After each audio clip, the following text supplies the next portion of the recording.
Namaku Andini. Saat ini aku tinggal di sebuah perumahan di Jakarta Barat. Aku tinggal bersama kedua orang tuaku dan kedua saudara perempuanku. Dan aku adalah anak bontot. Tidak ubahnya seperti anak perempuan kebanyakan, aku anak yang ceria, tapi terkadang agak tidak pedulian. Aku bisa bermain seharian dengan orang yang kukenal. Dan bagiku, teman bisa aku temukan di mana saja. Kini umurku sudah 20 tahun. Dan sekarang statusku adalah seorang mahasiswi semester 3. Saat umurku 5 tahun, orang tua membelikanku banyak mainan. Mereka biasa menumpuknya di sebuah keranjang berwarna merah di sudut kamarku. Sejujurnya aku tidak seceria itu saat kecil. Semenjak umur 5 tahun, aku sering merasakan sesuatu di kamarku. Hanya saja aku tidak pernah tahu apa itu. Yang kuingat adalah aku tidak merasa sendirian saat bermain di kamar. Padahal ibuku sedang di dapur, sedangkan kakak perempuanku di sekolah. Tidak hanya itu, aku selalu menemukan selimutku sudah tidak menutupi tubuh saat bangun pagi. Aku ingat sekali bahwa selimut itu menutupi tubuhku saat mau tidur. Dan aku bukan tipe anak yang tidak bisa diam saat tidur. Sepertinya ada seseorang yang selalu mengamatiku, memperhatikan apa yang kulakukan. Entah dari mana, tapi aku yakin dia ada di sudut-sudut kamarku. Dan mungkin dia sedang bersembunyi di suatu tempat. Aku sering sekali menceritakan apa yang kurasakan. Tapi tidak mungkin ibuku percaya dengan cerita seorang anak perempuan berumur 5 tahun. Anak perempuan yang mengeja saja tidak sempurna. Semenjak itu aku berhenti untuk menceritakan apa yang kurasakan dan memilih menyimpannya sendiri. Hal itu membuatku agak malas bermain di rumah. Aku lebih senang bermain di luar, meninggalkan kamarku dan mainan yang tertumpuk di dalamnya. Jika aku kurang beruntung, aku harus bermain di kamar seharian karena ibuku tidak mengizinkanku keluar rumah. Suatu hari, ketika aku sedang bermain di kamar sendirian, aku melihat salah satu bonekaku bergerak sendiri. Saat itu, aku menjejerkan beberapa boneka, lalu bermain dengan salah satu di antaranya.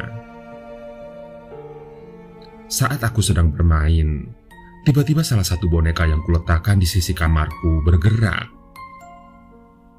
Kepala boneka perempuan berambut emas itu terangkat. Aku diam sejenak untuk memperhatikannya. Setelahnya, kepala boneka itu tertunduk kembali, tapi aku masih diam memperhatikannya.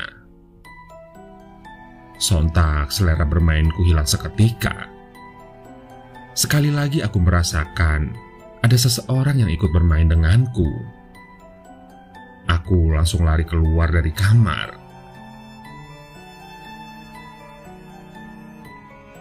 Sore harinya, ibuku datang ke kamarku untuk membereskan mainan-mainanku.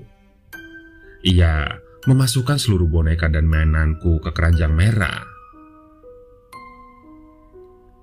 Setelah makan malam dan mengerjakan pekerjaan rumahku, ibuku menyuruhku untuk tidur. Aku menurut. Malam itu aku tidur di kamarku. Tapi ketika aku terbangun di pagi harinya, aku kaget bukan main. Boneka anak perempuan berambut emas itu terduduk di atas tempat tidurku, tepat di sampingku. Aku segera loncat dari tempat tidurku, lalu berlari keluar kamar menuju ibuku. Aku memberitahunya, tapi sekali lagi dia tidak percaya. Dia hanya mengatakan bahwa mungkin aku lupa telah memainkannya tadi malam. Aku hanya bisa diam seolah menerima perkataan ibuku. Tapi jauh di dalam hati, aku mencurigai sesuatu di kamarku. Sesuatu yang tidak bisa kulihat, tapi ada di sana. Aku yakin itu. Ketika umurku 13 tahun, pamanku datang dari kampung. Kebetulan dia sedang berlibur di Jakarta. Jadi dia menyempatkan diri mengunjungi rumahku. Dia mengobrol lama dengan orang tuaku, sedangkan aku hanya diam di kamarku. Namun beberapa saat kemudian paman mendatangiku, mengatakan bahwa dia tidak mengira aku sudah sebesar ini. Terakhir kali dia melihatku, aku masih berumur 3 tahun. Obrolan kami mengalir hingga dia mengatakan sesuatu yang membuatku agak takut. Dia mengatakan bahwa ketika umurku 3 tahun, aku seperti memiliki teman imajinasi. Aku bisa duduk dan bermain sendirian seharian. Tapi aku tidak seperti sedang bermain sendirian, melainkan selalu menoleh ke sudut ruangan sambil tersenyum. Tidak jarang aku tertawa seraya mengangkat mainan, lalu meletakkannya di hadapanku. Seperti ada seseorang di hadapanku. Sebenarnya, waktu itu orang tuaku menyadari itu. Pamanku juga sempat memperingatkan mereka untuk berhati-hati. Tapi mereka tidak begitu percaya. Mereka hanya mengatakan bahwa itu mungkin normal, karena anak kecil suka berimajinasi. Ketika mengetahui itu, aku agak takut. Mungkin memang benar perasaanku selama ini, tapi tetap saja tidak ada yang akan mempercayainya.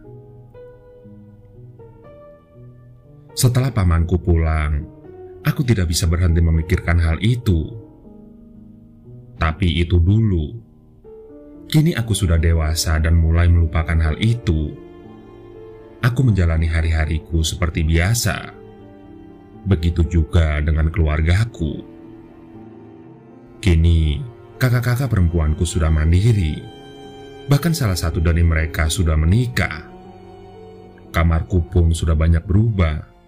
Sudah kutata ulang. Seluruh mainan masa kecilku sudah kuletakkan di gudang dan tidak ada yang pernah mengeluarkannya dari sana. Namun belakangan, aku merasakan perasaan itu lagi. Perasaan yang sudah lama sekali tidak kurasakan. Perasaan seperti diawasi dan diperhatikan oleh sesuatu yang aku sendiri tidak tahu apa itu. Aku memang suka terjaga hingga tengah malam untuk mengerjakan tugas. Tapi sekarang aku sering merinding tanpa ada sebab pasti. Aku pun seringkali berhenti mengetik lalu memperhatikan setiap sudut kamarku. Aku memang lebih suka kamarku dalam keadaan gelap saat mengerjakan tugas. Ketika aku memeriksa sudut dekat lemariku berada, aku seperti melihat sosok anak perempuan berdiri di antara gelap. Aku kaget. Tapi ketika aku perhatikan dengan seksama, sosok itu menghilang. Langsung saja, kumatikan komputerku lalu aku tidur. Keesokan paginya, aku dikagetkan dengan boneka anak perempuan berambut emas yang terduduk di atas lemari pakaianku. Bagaimana dia bisa ada di sana? Terakhir aku melihatnya adalah bertahun-tahun yang lalu, saat ayahku memasukkannya ke gudang. Aku segera memberitahukan ibuku, tapi sekali lagi, ia tidak mempercayainya. Mungkin saja papamu lupa memasukkannya ke gudang, jawab ibuku santai. Gak mungkin, orang Dede lihat sendiri kok papa masukin ke gudang. Aku terus saja mempertahankan argumenku. Ya udah, Nanti kalau papa pulang dari Solo kita tanya siapa yang benar, tantang ibuku. Memang, saat itu ayahku sedang ada tugas di kota Solo. Oke, kita lihat aja, jawabku. Mending kamu bantuin mama, sakit pinggang mama kayaknya tambah parah deh. Ya udah mah, timbalku lagi. Akhirnya hari itu aku malah membantu ibuku. Ibuku memang menderita sakit pinggang semenjak melahirkanku. Dan kini sakit pinggangnya semakin parah seiring bertambahnya umur.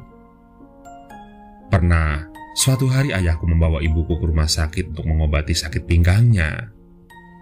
Tapi dokter mengatakan bahwa pinggang ibuku baik-baik saja. Tidak ada masalah sama sekali. Meskipun begitu, dokter tetap merawat ibuku dan memberikan obat untuk meringankan sakit pinggang ibuku. Tapi, semenjak tahu bahwa obat yang diberikan dokter hanya meringankan sakit pinggangnya, ibuku berhenti untuk periksa ke dokter.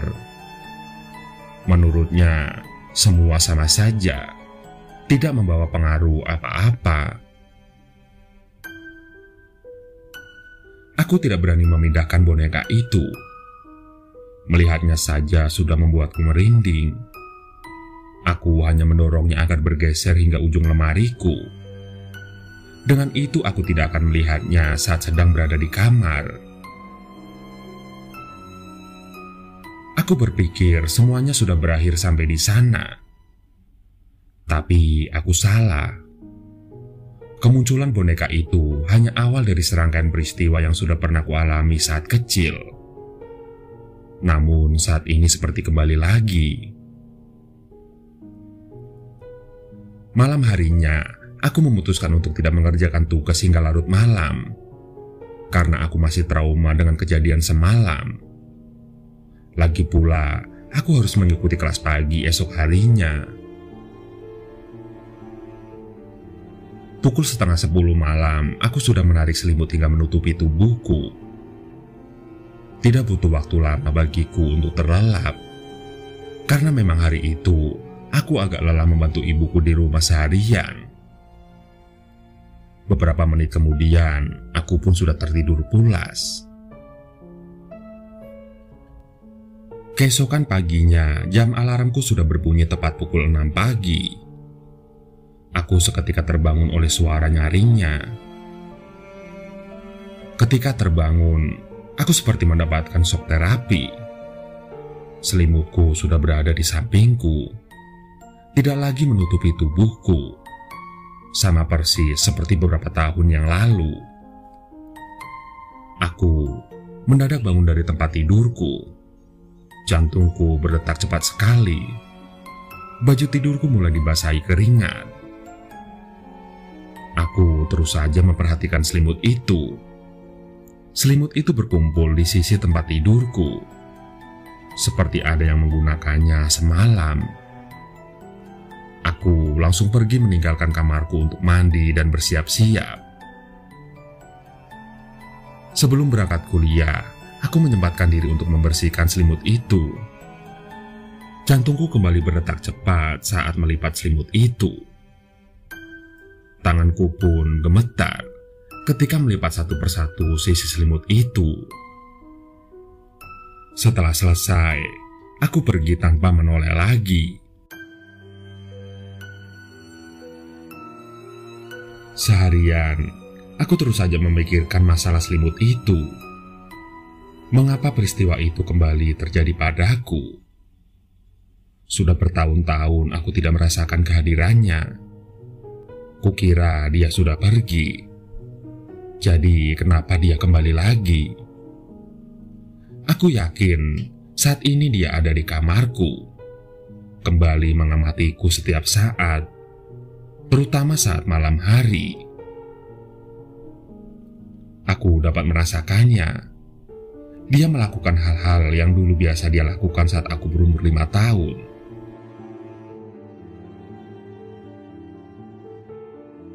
Akhirnya aku memutuskan untuk mengatakannya kepada ibuku atau kakak perempuanku. Mereka pasti mempercayaiku. Aku adalah perempuan berumur 20 tahun, bukan lagi anak perempuan berumur 5 tahun yang tidak bisa membedakan mana kenyataan atau imajinasi. Aku harus menceritakan ini. Sore menjelang malam, aku sudah sampai di rumah. Mungkin malam ini aku harus menceritakan apa yang kurasakan kepada ibuku.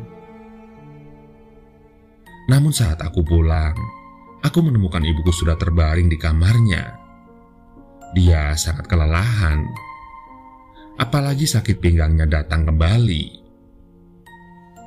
Melihat keadaannya, niatku untuk menceritakan apa yang kurasakan pun hilang. Aku tidak mau menambah beban pikirannya. Aku membiarkan dia beristirahat hingga keadaannya membaik. Mungkin aku akan menceritakannya besok. Dan aku masuk ke dalam kamarku. Malam itu aku tidur seperti biasa. Sudah tengah malam saat itu. Seluruh bagian rumahku sudah gelap. Seluruh lampu sudah dimatikan. Begitu pula lampu kamarku. Aku tertidur lelap malam itu. Namun tiba-tiba aku seperti mendengar ada suara desa napas di telingaku. Begitu pelan dan mendesis. Awalnya aku tidak menghiraukan suara itu. Ditambah oleh rasa kantuk yang menyerangku. Beberapa menit kemudian, tidurku benar-benar terganggu. Kali ini, aku mendengar suara seseorang memanggil namaku. Suara itu begitu pelan tapi sangat jelas. Terkadang terdengar sangat dekat, kadang sangat jauh. Panggilan itu seperti sebuah panggilan untuk bermain. Seperti suara seorang anak perempuan mengajakku ke suatu tempat untuk bermain. Selama beberapa menit, aku bertarung mengabaikan suara itu dan mencoba kembali tidur. Tubuhku sampai basah akibat keringat. Tapi akhirnya aku kalah. Aku terbangun dengan wajah lepek akibat keringat. Ketika aku terbangun, aku melihat ada bayangan hitam berkelebat tepat di hadapanku. Aku terperanjat ke belakang. Aku diam untuk beberapa saat, mengatur alur napasku. Napasku sangat berat dan sesak. Mataku terus saja memperhatikan sekeliling kamar, memeriksa setiap sudutnya. Aku juga mencoba mendengarkan suara-suara di dalam kamarku. Tapi aku tidak mendengar apa-apa. Suara anak perempuan itu sudah hilang. Keadaan kamarku sunyi. Setelah aku sudah merasa cukup tenang, kuputuskan untuk kembali tidur. Dan akhirnya aku kembali terlelap. Namun malam itu aku bermimpi aneh. Aku bermimpi didatangi seorang anak perempuan yang wajahnya agak mirip denganku. Dia pun mengenakan baju yang sering aku pakai saat berumur 5 tahun. Anak perempuan itu berambut panjang lurus, sama seperti rambutku. Dia datang dengan sebuah boneka di tangannya. Dan boneka itu adalah boneka anak perempuan berambut emas. Aku kaget. Tapi aku tidak bisa berbuat apa-apa. Anak perempuan itu mendatangiku lalu memegang tanganku. Tangannya terasa dingin. Dan dia terasa sangat nyata. Dia menarik tanganku seperti mengajakku untuk bermain. Aku mencoba tetap mempertahankan tanganku. Hingga akhirnya dia mengendurkan tarikannya. Dia memperhatikanku. Raut wajahnya menunjukkan bahwa dia sangat sedih. Dia menatapku dengan seksama. Tatapannya terasa sangat familiar bagiku. Tatapannya juga menunjukkan perasaan kesepian. Sungguh sangat jelas terlihat. Kenapa kakak tidak mau lagi bermain denganku? Anak itu membuka mulutnya. Suaranya terdengar tidak jelas, hampir seperti sebuah bisikan. Aku ingin menjawabnya, tapi bibirku keluh. Aku tidak dapat berbicara sama sekali. Rasanya sulit untuk menggerakkan bibirku. Aku mau bermain dengan kakak. Aku tidak mau sendirian. Suara anak itu terdengar lebih lirih dari sebelumnya. Setelah mengatakan itu, aku dapat melihat air mata mengalir di pipinya. Dia terlihat sangat sedih sekali. "Jangan tinggalin aku, Kak." Lalu anak perempuan itu memelukku erat sekali. Saat itulah tiba-tiba aku terbangun. Matahari sudah memenuhi kamarku. Saat itu sudah pukul 7 pagi. Aku juga menemukan boneka anak perempuan berambut emas itu tepat di sisiku. Aku tidak terkejut. Aku segera beranjak dari tempat tidur lalu keluar dari kamarku. Ternyata kakakku sudah berada di depan kamar ibuku. "Om Ade mau datang. Dia mau jenguk mama," ujar kakakku saat melihatku keluar dari kamar. Aku segera mandi lalu menemani ibuku. Pukul 11 siang, Om Ade sampai di rumahku. "Gimana keadaan mama kalian?" tanya Om Ade seraya masuk ke dalam rumahku. "Ya gitu deh Om. Pinggangnya masih sakit," jawabku. "Kamu kurang tidur ya? Wajahmu pucat begitu." Om Ade memperhatikan wajahku. "Gak apa-apa Om, tapi aku mau cerita sesuatu sama Om." Suaraku terdengar lemas. Aku akan menceritakan apa yang kualami. Karena Om Ade adalah orang yang selalu mendengarkan ceritaku. "Oke, nanti setelah Om ketemu mama kamu ya, kita ngobrol." Om Ade tersenyum lalu masuk ke dalam kamar ibuku. Sekitar setengah jam Om Ade berada di dalam kamar ibuku. Akhirnya dia keluar. Dia menghampiriku yang sedang duduk di ruang tamu. "Jadi ada apa nih? Kamu habis diputusin cowok?" kata Om Ade sambil tertawa. "Enggak Om, bukan itu. Belakangan aku mengalami hal-hal yang aneh." "Hal aneh gimana?" Kemudian aku menceritakan semuanya kepada Om Ade. Aku menceritakan semua yang kurasakan dan kualami semenjak aku kecil hingga kejadian semalam. Tiba-tiba raut wajah Om Ade berubah menjadi agak serius. Malah terlalu tegang kelihatannya. Karena biasanya dia sangat terlihat ramah. Setelah ku ceritakan semua, Om Ade menatap kamarku. Kamarku memang dapat dilihat dari ruang tamu. Dan saat itu pintu kamarku terbuka lebar. Om Ade seperti melihat sesuatu. Dia lalu pamit untuk kembali menemui ibuku. Aku pun mempersilakannya. Aku memang sering mendengar cerita jika sebenarnya Om Ade memiliki kelebihan. Seluruh keluargaku mengatakan itu, tapi dia tidak pernah mengakuinya. Jika ditanya, pasti dia akan menanggapinya dengan candaan. Tapi jauh di dalam hati, aku percaya dia memang memiliki kemampuan khusus. Hanya saja dia tidak suka untuk mengumbarnya. Selama Om Ade berada di dalam kamar ibuku, aku mendengar suaranya dengan suara ibuku.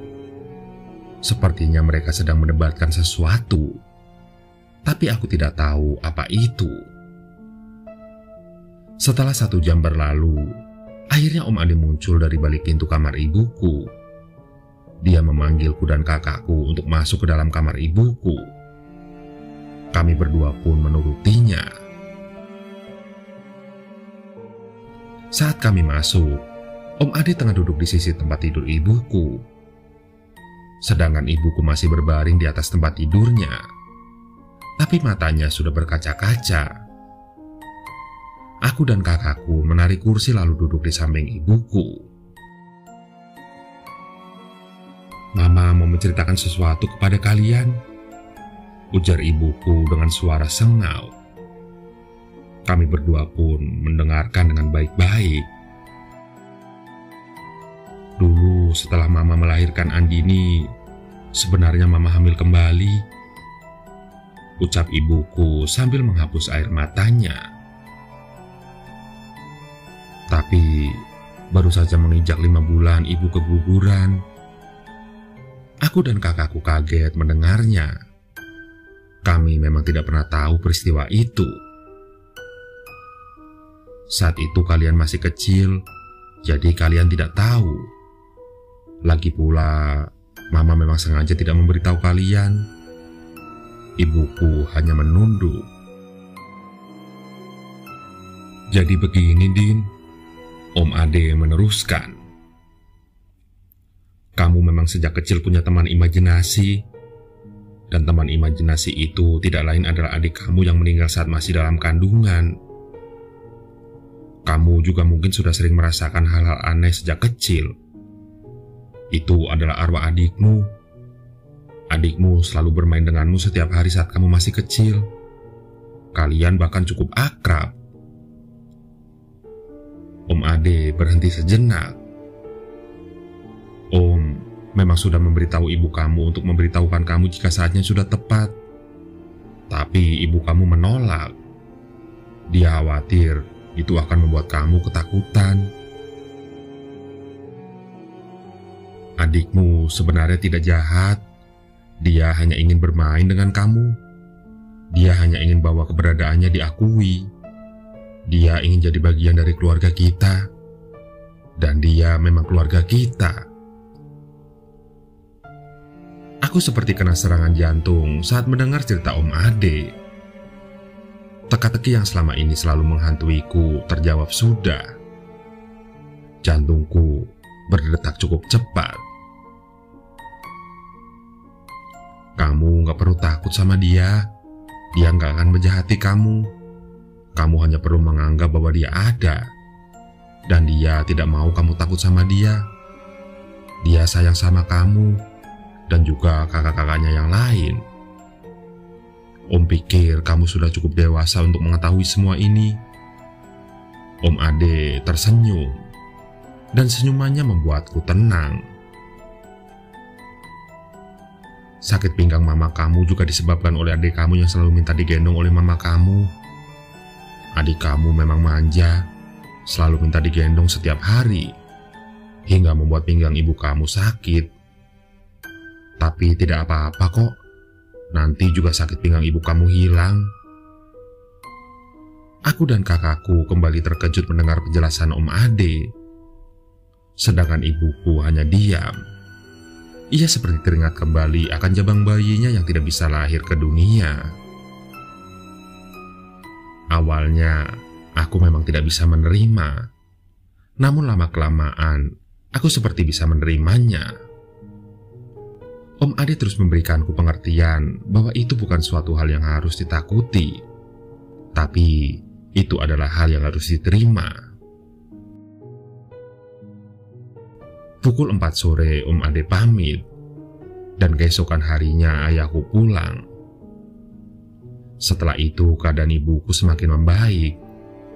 Dia kembali melakukan kegiatannya sehari-hari. Ternyata selama bertahun-tahun aku hidup bersama adikku tanpa kusadari sama sekali. Semenjak itu, aku tidak takut dengan kehadiran adikku. Aku pun kembali membawa mainan lamaku ke dalam kamar. Aku yakin dia masih mau memainkannya. Boneka anak perempuan berambut emas itu pun aku letakkan di meja riasku. Entah kenapa, saat aku melihat boneka itu, aku seperti melihat adikku. Aku penasaran sekali, seperti apa rupanya jika saja dia masih hidup. Tapi Tuhan pasti punya jalan yang lebih baik untuknya. Kini, aku tidak lagi merasa sendirian saat berada di kamar. Aku merasa adikku selalu menemaniku. Aku selalu merasakan kehadirannya saat harus begadang mengerjakan tugas kuliahku. Ataupun saat aku merasa sedih dan menangis di dalam kamarku. Dia selalu menemaniku. Aku berharap suatu saat aku dapat bertemu dengannya walaupun aku sendiri tidak tahu kapan. Mungkin saja dia mirip denganku atau kakak-kakakku yang lain. Aku tidak akan pernah melupakan dia, walaupun kini dia sudah berada di alam yang berbeda. Walau bagaimanapun, dia adalah keluargaku, adikku. Tidak ada yang bisa mengubah itu, bahkan kematian sekalipun.